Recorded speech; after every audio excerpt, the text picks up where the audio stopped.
नमस्कार, मैं हूं सुरेश चौहान की और आप देख रहे बिंदास बोल। बिंदास में हम आपके सामने मुद्दा लेकर आए हैं प्रखर राष्ट्रवाद, जो इस देश की तुरंत आवश्यकता है और इस देश के दुश्मनों को इस देश में प्रखर राष्ट्रवाद की कमी दिखती है, इसलिए इस देश के ऊपर वो आक्रमण करते हैं। इस देश के अंदर के दुश्मन भी अपना सर उठाते हैं। ये प्रखर राष्ट्रवाद को अगर उसी देश का, जिसको उस देश ने सम्मान दिया है, ऐसा कोई व्यक्ति कहे कि मैं वहां की देशभक्ति को 2 कौड़ी का समझता हूं, तो आप उसको क्या कहेंगे? निश्चित तौर पर आप उसको देशद्रोही कहेंगे, निश्चित तौर पर आप उसको दुश्मनों का दोस्त कहेंगे और निश्चित तौर पर आप उसको इस देश से बाहर निकालने की बात करेंगे। ये बात की है इस देश के बॉलीवुड के एक अपने आप को फेमस कहने वाले डायरेक्टर महेश भट्ट ने। कितना दुर्भाग्य की बात है कि महेश भट्ट कश्मीरी पंडित हैं। आज कश्मीरी विस्थापितों का दिन है और आज के दिन इनका एक ऐसा वीडियो हमारे हाथ में आया है जिसमें ये कहते हैं कि प्रखर राष्ट्रवाद, कट्टर देशभक्ति को मैं 2 कौड़ी की मानता हूं। और जब देश में पाकिस्तानियों ने हमारे सैनिकों का सर काट कर लेके गए, उसकी मांग हो रही है। देश के सरकार के नेता, देश की आम जनता, शहीद जवानों के माता पिता, उनके बच्चे जब कह रहे हैं कि हमारा वो एक सर लेकर गए हैं, एक के बदले 2 लाओ, एक के बदले 10 लाओ, तब ये कहता है कि ये बकवास है, मैं इसके खिलाफ हूं। सर के बदले सर के खिलाफ बात करने वाला, देशभक्ति पर चैलेंज करने वाला, इस देश के कल्चर के खिलाफ खिलवाड़ करने का पाप तो इन्होंने पहले ही किया है। लेकिन अब देशभक्ति के खिलाफ ये बात करने वाला व्यक्ति हर बार अपने बात से, हर बार अपने तर्कों से, हर बार अपने व्यवहार से पाकिस्तान को कहीं फायदा तो नहीं पहुंचा रहा, इस देश को नुकसान तो नहीं पहुंचा रहा। अगर ऐसा हो रहा है तो इसके संबंधों की पाकिस्तान के साथ क्या संबंध है, इसकी जांच होनी चाहिए। यह बिंदास बाउल में आज हम मांग करें।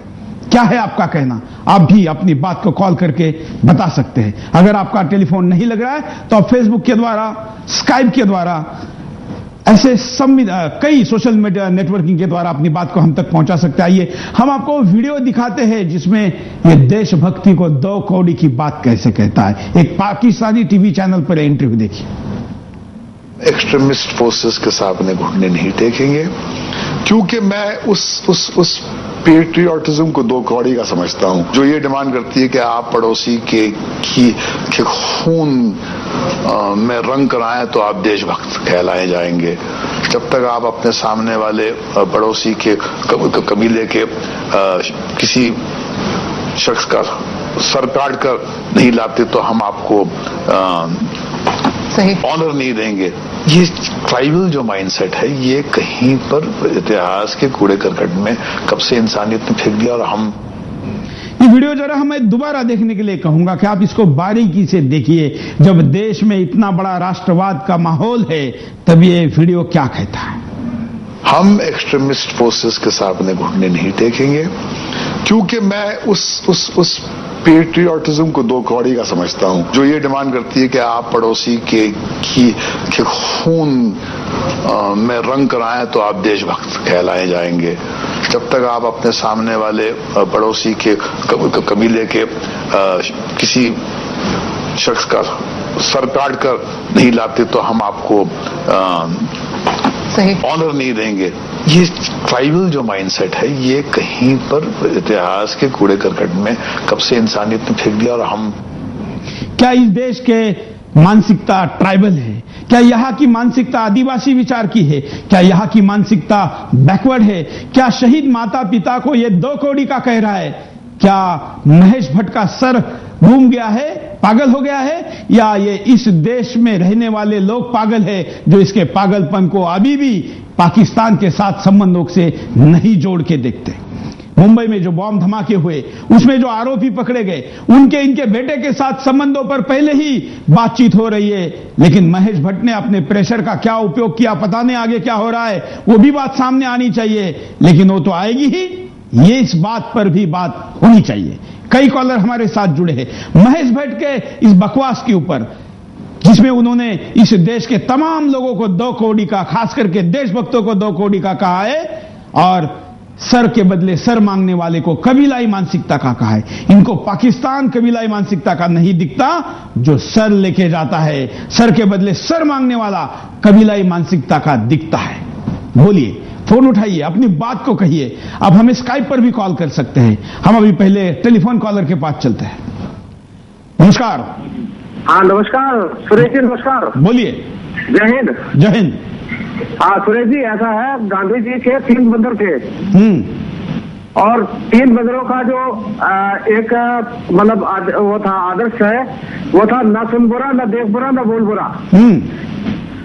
तो इसका बिल्कुल उलट होता जा रहा है। हमारी कुछ राजनीतिक पार्टियां भी ऐसी हैं और ये महेश भट्ट जी भी ऐसी बात कर रहे हैं, मतलब ये सिर्फ बिल्कुल उससे उलट कर रहे हैं बात। आप ये तो मैं भगवान से शुक्र मनाता हूँ कि भगवान महात्मा गांधी जी ने 20-30 बंदर और नहीं पाले।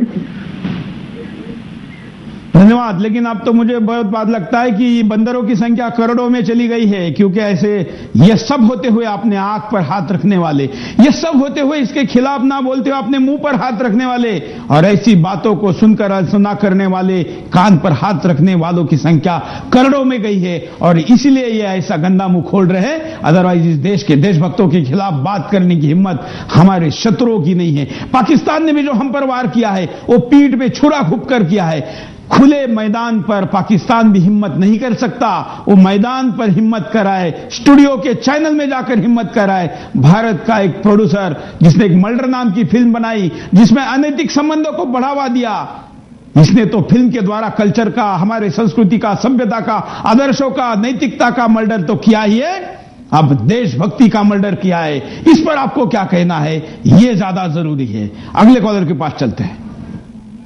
नमस्कार, मैं संजय बोल रहा हूँ पश्चिम बंगाल से। बोलिए संजय जी। आज प्रखर राष्ट्रवाद का विरोध 2 ही लोग करते हैं, या तो राष्ट्र विरोधी हो या छद्म निरपेक्षता वाले लोग। और देखिए, भारत की 2 समस्याएं प्रमुख है। प्रथम छद्म धर्मनिरपेक्षता और दूसरा भ्रष्टाचार और भारतीय संपदाओं की लूट।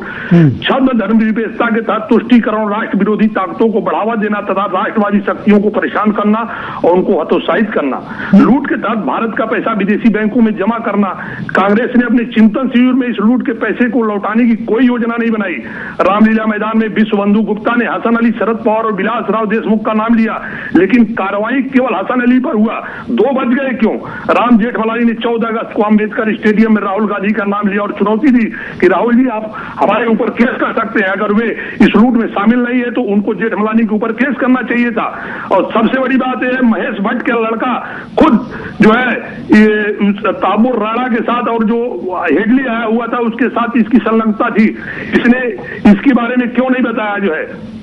बिल्कुल, ये बात कर मैं अब समाप्त करता हूं। धन्यवाद। अगले कॉलर के पास चलते हैं। आप भी कॉल कर सकते हैं। नमस्कार। हाँ जी, नमस्कार जी। विनोद जी बोलिए। मैं सूरत से पवन जैन बोल रहा हूँ। हाँ। और मैं ये बोलना चाह रहा हूँ कि ये महेश भट्ट वही है जो अपनी बेटी के बारे में इसने बोला था कि भाई ये पूजा भट्ट अगर मेरी बेटी नहीं होती तो मैं इससे शादी कर लेता। ये क्या ये ऐसा एक पिता है जो महेश भट्ट कुछ गलत बोलता रहता है हमेशा? बिल्कुल, महेश भट्ट का नाम डालते ही इंटरनेट पर हमको कुछ फोटो इनके ऐसे मिले हैं, किसिंग शॉट अपने बेटी के, कि हम उनको अपने चैनल पर दिखाना हमारे सभ्यता का उल्लंघन मानते हैं, इसलिए उसको नहीं दिखा रहे। और हम आज इस देश के खिलाफ इनके स्टेटमेंट को आपके सामने लेकर आए हैं। और भी कॉलर हमारे साथ जुड़े हैं, उनके पास चलते हैं। नमस्कार, बोलिए। हेलो। हाँ, हेलो। क्या कहेंगे? हम ये कहेंगे कि जो अपने यहाँ की जो फिल्में बनी हैं उनकी वजह से जिस तरह से हमारा कल्चर खराब हुआ है और जिस तरह से हमारे देश का पैसा